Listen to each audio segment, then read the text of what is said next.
রান্না করবো সিম দিয়ে আলু দিয়ে টাটকিনি মাছ দিয়ে, কালকে টাটকিনি মাছ আনছিল, আর শিং মাছ দিয়ে করলার ঝোল করব। হ্যালো এভরিওয়ান, আসসালামু আলাইকুম। আশা করি সবাই ভালো আছেন। আলহামদুলিল্লাহ, আপনাদের দোয়া ভালোবাসা আমরা অনেক অনেক অনেক ভালো আছি। আমি এখানে রান্নাবান্না থেকে ভিডিওটি শুরু করলাম। বাচ্চারা স্কুলে গেছে তারপর আমি একটা ঘুম দিয়ে 9:30টার সময় উঠছি।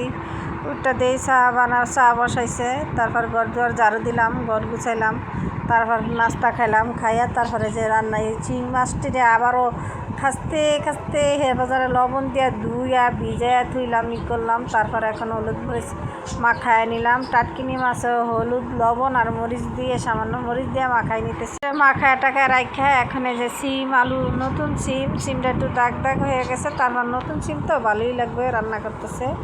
এখন এই নতুন সিমটা দিয়ে আমি রান্না করব টাটকিনি মাছ, আলু আর এই সিম দিয়ে টমেটো দিয়ে মাখা মাখা করে রান্না করব। আর করলার ঝোল করবো পাতলা, এই শিং মাছ দিয়ে, তাও মাখা মাখা, অত পাতলা ঝোল না, মাখা মাখা করে রান্নাটা করব। এখন আমি এগুলি সবজি টবজি সব ধুয়ে নিতেছি। চুলায় ভাত তো, সেই জন্য আমি চুলায় ভাতটা হইতে হইতে আমার এগুলি ধোয়া দায়ী হয়ে যাবে। আমি ধুয়ে দেয়া পরিষ্কার করে একদম গুছায় তারপর রান্নাটা শুরু করব। ভাতটা মার গেলেই আমি আগে মাছগুলি ভাজবো, শিং মাছগুলি ভাজবো। আর এখানে করলা ভাজা করব, সেই জন্য ভাজার জন্য করলা গোল করে কাইটা নিছে। আর শিং মাছ দিয়ে রান্না করার জন্য কাইটা নিছে। দুই রকমই আজকে করলা হবে, করলাটা রান্না হবে। সেই জন্য আমি এভাবে করলাটা কাইটা নিতেছি, আলু দিয়ে রান্না করব। এই তো ভাত হয়ে গেছে, ভাতটা এই তো টমেটো আর এই যে ধনিয়া পাতা আর এই যে মাছগুলি ভাজি করব। এই টাটকিনি মাছ হলুদ মরিচ মাখে রাখছি। এই যে করলা আলু আর এই যে ভাজার জন্য করলা আলাদাভাবে এইখানে এই যে সব কিছু গুছায় রাখছি। এখন ভাতটা মার গেলে এই যে সিম আলু ধুইয়া পরিষ্কার করে রাখছি। টাটকিনি মাছ দিয়ে সিম আলু দিয়ে রান্না করব। আর এই যে শিং মাছ দিয়া দিয়ে রান্না করব। এখন এই যে বিসমিল্লাহ করে এই যে বসাই দিছি ফ্রাই প্যানটা। এখন তেল দিয়ে দিলাম পরিমাণ মতন।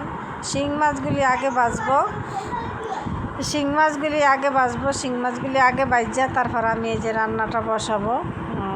শিং মাছগুলি ভাজা রাইখা তারপর আমি এই টাটকিনি মাছগুলি ভাজবো। টাটকিনি মাছ ভাজা শেষ হইলে তারপর আমি এই যে করব।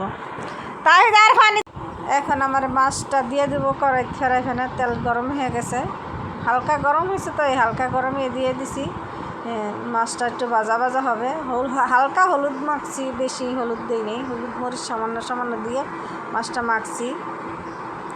এত মাছটা উল্টাই দিতেছি, মাছটা ভাজা হয়ে আসছে। এক পিঠ হালকা করে ভাজতেছি, তো সেই জন্য তাড়াতাড়ি হয়েছে। আর এই ফ্রাই প্যানটা মাছটা ভাজা সুন্দর হয়, মাশাআল্লাহ অনেক সুন্দর হয়। মাছ হলো আটকায় না। এরকম ফ্রাই প্যানেই মাছ ভাজতে ভালো লাগে। অল্প মাছ হইলেও ভাজা যায়, আর বেশি মাছ হইলে তো আর কোনো কথা নেই, ভাজতে সুন্দর ভালোই লাগে এইরকম ফ্রাই প্যানে।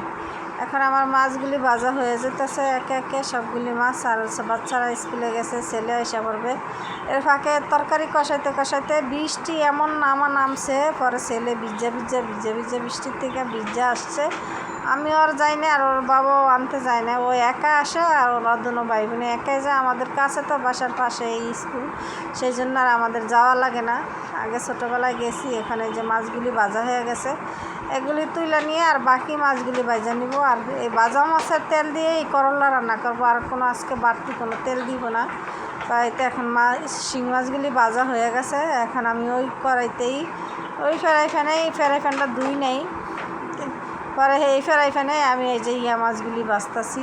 সে কী মাছ বলে, টাটকিনি মাছ না কী মাছ বলে, অনেকে বাটা মাছ বলে, অনেকে মাছ বলে। সেই মাছগুলি কিছু মাছও ভাজাও রাখবো, কিছু মাছ ভাজা রাখবো, আবার কিছু মাছ রান্না করব।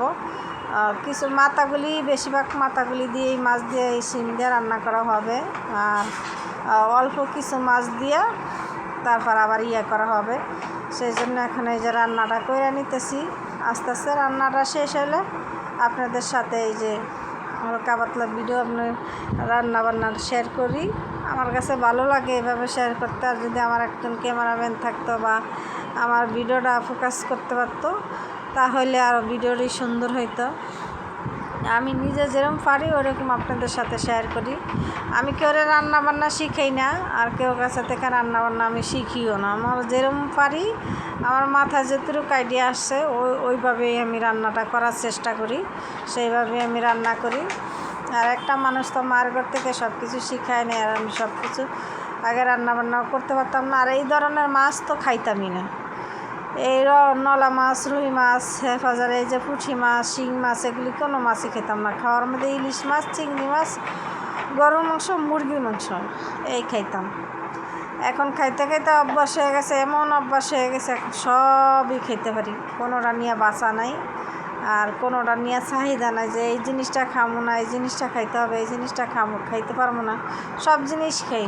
এখন মশলাটা কষাইয়া তারপর আমি এই যে ইয়াটা দিতেছি, মশলাটা কষাইয়া তারপর আমি করলাটা, আলুটা একটু সিদ্ধ করে নিছি, করলাটাও দিয়ে দিতেছি। করলাটা মাখা মাখা হইলে তারপর আমি রান্নাটা করব, রান্নাটা শুরু করব। এই যে দেখেন আমি এত বৃষ্টি হইতেছে বাইরে, তারপর আমি অনেক প্রচুর পরিমাণ ঘামতাছি। জানি না কি কারণ, শরীরটাও দুর্বল দুর্বল লাগতেছে আর ঘামতাছি। আমার স্বাস্থ্য বাড়লে আমার শরীর দুর্বল হয়ে যায়, বুঝি না। মানুষের স্বাস্থ্য বাড়লে বলে মানুষ ভালো হয়, আর আমার স্বাস্থ্য বাড়লে আমি শরীর দুর্বল হয়ে যায়। সেই জন্য এই যে আলুটা কষাই নিলাম, আলুটা কষানো শেষ। এখন আমি এই যে করলাটা দিয়ে দিতেছি। করলাটা কষানো হইলেই তারপর আমি এই যে সামান্য জল দিব, আর 2 পিস 3 পিস টমেটো দিয়ে দিব। 2টা টমেটো ছিল, 2টা টমেটো কাইটা দিছে। তো এই সিমে দেওয়ার জন্য দিছে না করলাতে দেওয়ার জন্য দিছে এটা জানি না, কিন্তু আমি 2 ভাগ করলাম করলাটা। এই সিমটা টমেটোটা 2 ভাগ করে একটু করলাতে দিলাম, আর বাকিটুক আমি সিম তরকারিতে দিয়ে দিব। এখন এই দেখেন সিম তরকারিটা হয়ে গেছে, করলা তরকারিটা হয়ে গেছে, মাছও দিয়ে দিছি। আর এখানে যে ধনিয়া পাতা, বিলাতি ধনিয়া পাতা দিয়ে মাখা মাখা করে নামাই ফেলছি। আর এখানে সিম কষাইতেছি। সিম কষানোটা আর দেখাই না, কি একই মশলা দিয়ে বসাইছি, আর কি দেখাবো সেজন্য আর দেখানো হয়নি। এখন এই যে ছেলে স্কুল থেকে আসছে, ওরে আবার এই চাটা গরম করে তারপর আমি সিমের তরকারিটা বসাইছি, সিমটা কষানো। আর দেখাইতে পারি না, মোবাইলটা ছেলে এসে নিয়ে গেছে। ছেলের মোবাইলটা নষ্ট হয়ে গেছে এখন এই আমার মোবাইল নিয়ে টানাটানি করে। এখন এই তরকারিটা কষানো হইতেছে, কষানো হইলে মাছ দিয়ে তারপর জল দিয়ে দিব। এত কষানো হয়ে গেছে, আর টমেটো দিয়ে দিব। টমেটো দিয়ে তারপর আমি এই যে জল দিয়ে দিব। জল দিয়ে একটু বলক আসলেই আমি মাছ দিয়ে ধনিয়া পাতা দিয়ে দিব। মাছ দেওয়ার আগে ধনিয়া পাতা দিয়ে দিব। এখানে যে জল দিয়ে দিতেছি, টমেটো দিয়ে দিতেছি। টমেটোটা দেওয়ার পরেই আমি এই যে দিয়ে দিব, ওই যে মাছ। এখন যেখান থেকে আমার ভিডিওটি দেখেন, যদি আপনাদের কাছে ভালো লাগে লাইক, কমেন্ট, শেয়ার এবং সাবস্ক্রাইব করবেন। দেখা হবে নতুন একটা ভিডিওর সাথে। আসসালামু আলাইকুম। সবাই ভালো থাকবেন, সুস্থ থাকবেন। আসসালামু আলাইকুম।